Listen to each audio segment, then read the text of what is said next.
Welcome to the Protagonist Pub. My name is Tammy. And this is where characters gather. I wanna wish you Merry Christmas from the bottom of my heart. Feliz Navidad. Well, it is time for part 2 of my December pile of possibilities. And like I said in the first video, which I will link down below,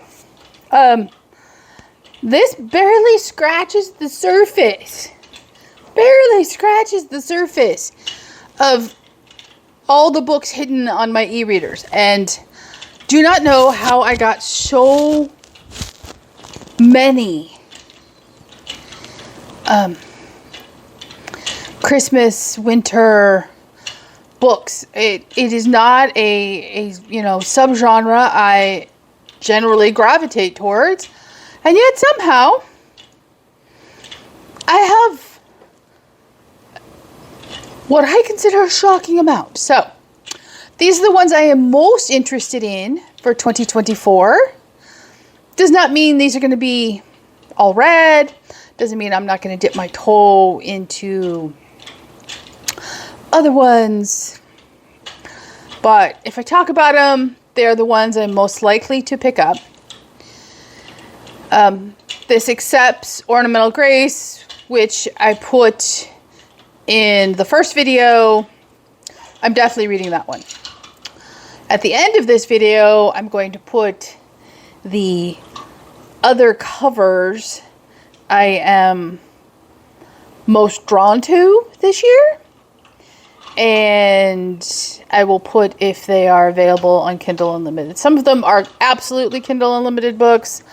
Some of them, undoubtedly, I got on Stuff Your Kindle Day, or I have just, picked up over the years. And now suddenly I'm swimming in Christmas books. So there are worse things in the world. Okay, so what am I likely to read this year that is on one of my e-readers? First up is Merrily Ever After by Kathy Bramley. I know I bought this one recently. This is her Christmas 2023 release. I have not read anything by her. I know she is a beloved British author. This should be a clean Christmas romance, unless I am mistaken. And I will read you the blurb. In the picturesque town of Derbyshire, Mary has always wanted a family to spend Christmas with. And this year her dream comes true as she says "I do" to father of 2, Cole.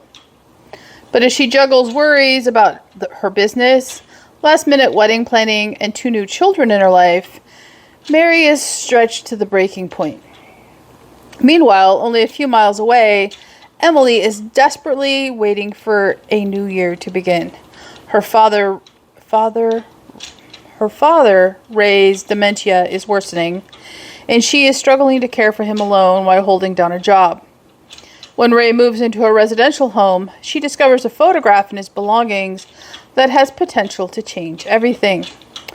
As shocking secrets from Ray's past finally come to light, will this Christmas make or break Emily and Mary? And this is 432 pages. It is a standalone, and I love the cover. All of her books sound engaging and escapist. So if I get on with it, I'm probably reading more by her. Okay, next up is Courtney Walsh's latest release. It is available on Kindle Unlimited. It is 366 pages, and that is Christmas with a Crank. And I'll read you the blurb. A second chance with your first crush. Doesn't happen often. For Liam Fisher, that first crush was his next-door neighbor, Olive Witherby. Childhood was lazy summers, treehouse stargazing, and endless games of hide-and-seek at Pine Creek, the Christmas tree farm that's been in Liam's family for generations. When Liam moves away, he and Olive say goodbye the only way they know how. With a fumbling first kiss, neither of them will ever forget. Even though 12-year-old promises of keeping in touch feel eternal, time and distance eventually make Olive and Liam practically strangers. 20 years later, Liam's parents announce they're retiring and selling the Christmas tree farm. 20 years later, Pine Creek is the last place grown-up Liam wants to be. Inherit this legacy? Not on your life. After 20 years later, grown-up Olive is stuck. Her work is a lot like her love life, floundering. After humiliating business failures, loads of debt, and one too many laughable first dates, she is in no hurry to put herself out there again, in business or in romance. When Olive is hired by Liam's parents to rekindle the lost magic of the farm one final time before it is sold, she sets out to make this the last, best Pine Creek Christmas for the town and for a very cranky, not so talkative, surprisingly attractive Liam. Part of her mission? Convince the crank to fall in love with Christmas. The other part? Not fall head over heels in the process. I am looking forward to this. Courtney Walsh writes terrific holiday stories, and this one just sounds perfect. Next up is a very short one. This is on Kindle Unlimited. Author I've never read. That is A Fun Old-Fashioned Family Christmas by Julie Cantrell. It is a whopping 115 pages. Chaos breaks loose when high school senior Ellie Parker sets out to bring her relatives together for a Griswold-style, fun, old-fashioned family Christmas. Dysfunction and all. When her attempts go viral, can the spirit of the holidays help the Parker family and the millions watching them overcome their differences and remember to love one another? It is a very short read, so we will see how it goes. Next up would be the first in a new series for me, Christmas at Hollyberry Inn by Emily Childs. This is a new to me author. I believe this is on my Nook. And it says it is a clean romance. So, an unexpected snowstorm, a moody heartthrob from the past, and one cozy inn to rekindle a lost love. When a snowstorm strands her at a 100-year-old inn, Sloane Hanson's holiday season gets off to a rocky start. Especially when the innkeeper happens to be her former best friend and the guy who broke her heart in two like an overbaked sugar cookie. Roland Graham thought he'd let go of Sloane years ago. But when she blows back into his quiet life and wins over his niece, whose happiness is his top priority, he starts to wonder if this is the do-over he has been waiting for. As sparks fly, fighting a deeper attraction becomes more pointless than hanging mistletoe over a couple of newlyweds. But when their separate lives threaten to pull them apart, they will have to choose between love or the different paths they thought they always wanted. It's a whopping 176 pages, and according to Goodreads, it's a clean romance. So, we shall see.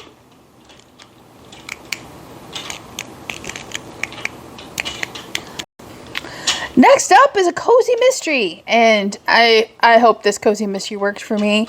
My normal go-to for holiday cozy mysteries has, and I've been reading her for a very long time, decided to infuse her recent books with politics, thereby rendering them unreadable by me, so I'm out. That would be Snow Way Out by Christine Husum. This is the first book in the Snow Globe Shop mystery series. It is 292 pages. I've never read anything by this author either. So, curio shop manager Cameron Brooks thought she had seen every kind of snow globe until she saw one depicting a crime scene. Ever since she was a child, Cami has loved the sparkling beauty of snow globes, and now she sells them. In fact, they're so popular, Cami and her friend, coffee shop owner Alice Pinky Nelson, are hosting a snow globe making class.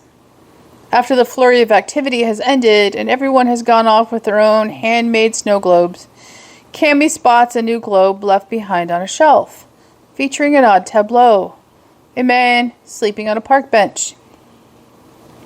On her way home, she drifts through the town park and is shaken to come upon the scene from the globe. A man sitting on a bench. But he isn't sleeping. He has a knife in his back. When the police arrive, it's clear they consider Cami a little flaky and possibly a suspect. After her friends also come under suspicion, Cami starts plowing through clues to find the cold-blooded backstabber before someone else gets iced. This one is 292 pages, and I just think it sounds delightful. So, crossing my fingers on that one. Next up is Finding Faith by Bridget E. Baker. This is the first book in the Finding Home series. It is 326 pages, and it says it's a clean romance. Like mother, like daughter? Mary sure hopes not. 2 decades ago, Mary's mom walked out. A few days later, her dad started drinking. He never stopped. Mary swore off alcohol. She also decided she'd never have kids, just in case she took after her parents. A year ago, Mary's boyfriend dumped her because she didn't want to have any children. Yesterday, for the first time in a year, Mary met someone. Someone hunky. Someone smart. Someone who made her goofy smile. Someone who sent a shiver up her spine. Tomorrow, she's going on a first date. She won't find out he's a widower with 2 kids, for at least 2 more days. Can she overcome her fear and find the faith to trust someone else and herself? I love the cover. I love the description. So, yeah. Okay. Next up, this was definitely a Christmas in July find for me. That is A Family Affair by Mary Campisi. It is the first book in the Truth and Lies series, and it looks like there's 7 books in this series. And it's 268 pages. And here's the blurb. When Christine Blackworth's larger-than-life father is killed on an icy road in Magdalena, New York, 100 miles from the getaway cabin he visited every month, she discovers a secret that threatens everything she's always held to be true. Her father has another family, which includes a mistress and a daughter. Determined to uncover the truth behind her father's secret life, Christine heads to Magdalena, prepared to hate the people who have caused her to question everything she thought she knew about her father. But what she finds is a woman who understands her, a half-sister who cherishes her, and a man who could love her if she'll let him. The longer she's around them, the more she questions which family is the real one. And this is 268 pages. And I know that a lot of people are going to have issues with the cheating aspect of this story, but I just think it sounds fabulous. So, I'm more than willing to give it a chance. Okay. Last one I'm going to talk about is Ornamental Graces, because I have never read the blurb. Next up would be Snowflakes and Sparks by Sophie Lee Robbins. This is the cover I like. There are many covers for this book. This is the one I like. This is the first book in the Old Pine Cove series. I have read nothing by this author, and it says it's a clean romance. So, here is the blurb. One small town, one hot neighbor, One Second Chance at Love. The best fake snow decorations in LA? Done by me. About to get a promotion? Also me. Sent to a sleepy small town right before Christmas to save a bookstore?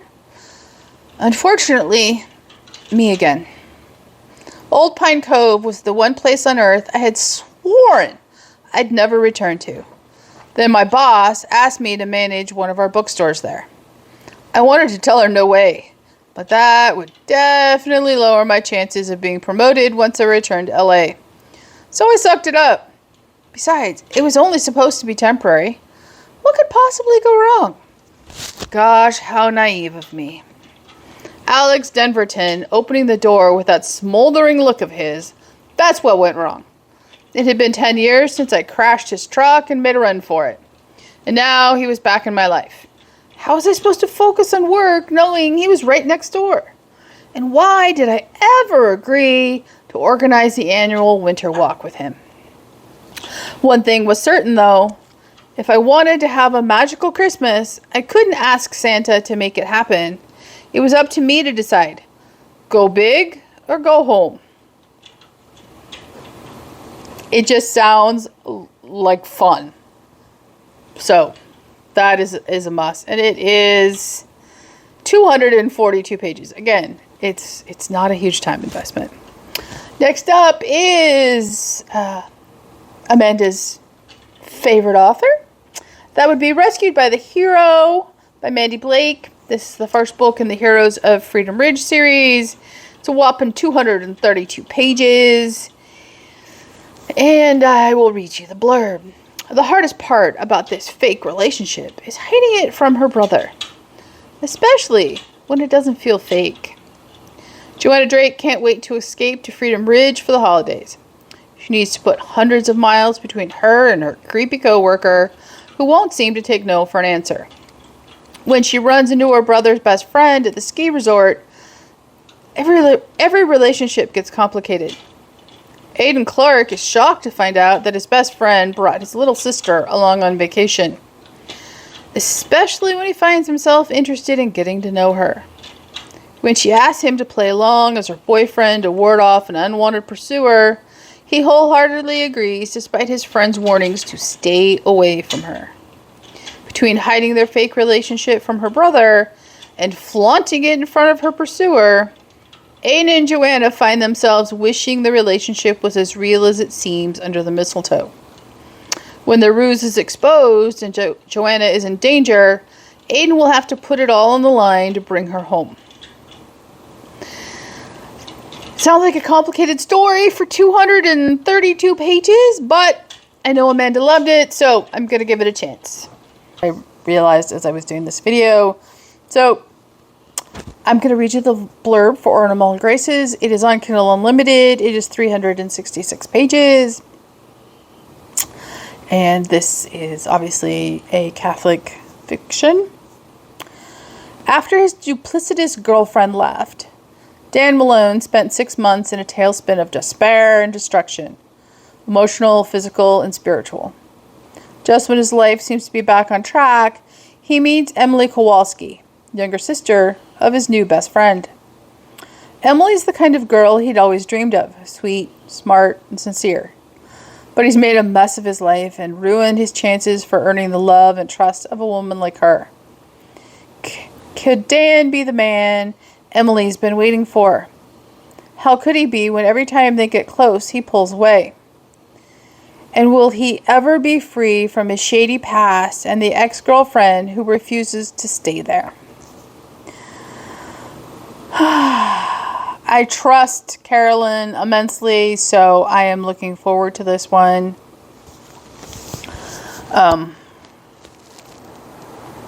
Yeah.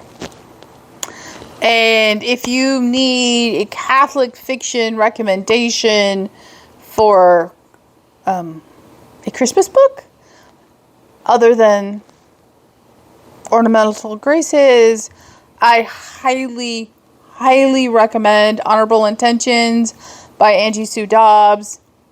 Okay, so as I was saying before the dogs interrupted, I highly recommend Honorable Intentions by Angie Sue Dobbs. I read it earlier this year, and if I can find that review, I will link it down below. I will tell you, it's available on Kindle Unlimited, and yes, there are editing errors, and it needs a proofreader, but that does not in any way diminish the absolutely gorgeous romance that story is. It is. I loved that book immensely this year. So, okay, that is the part 2 of my winter pile of possibilities. December pile of possibilities. I will let the video roll for all the covers of books that didn't make this video but are still on my radar, and even those are not remotely all of the books hidden on my Kindle and Nook. So, what are you reading? Anything catch your attention? Leave a comment down below, like and subscribe, and I will see you here next time at the Protagonist Pub. I wanna wish you Merry Christmas from the bottom of my heart. Feliz Navidad, Feliz Navidad, Feliz Navidad, próspero año y felicidad. Feliz Navidad, Feliz Navidad, Feliz Navidad, próspero año y felicidad. I wanna wish you Merry Christmas. I wanna wish you Merry Christmas. I wanna wish you Merry Christmas from the bottom of my heart. I wanna wish you Merry Christmas.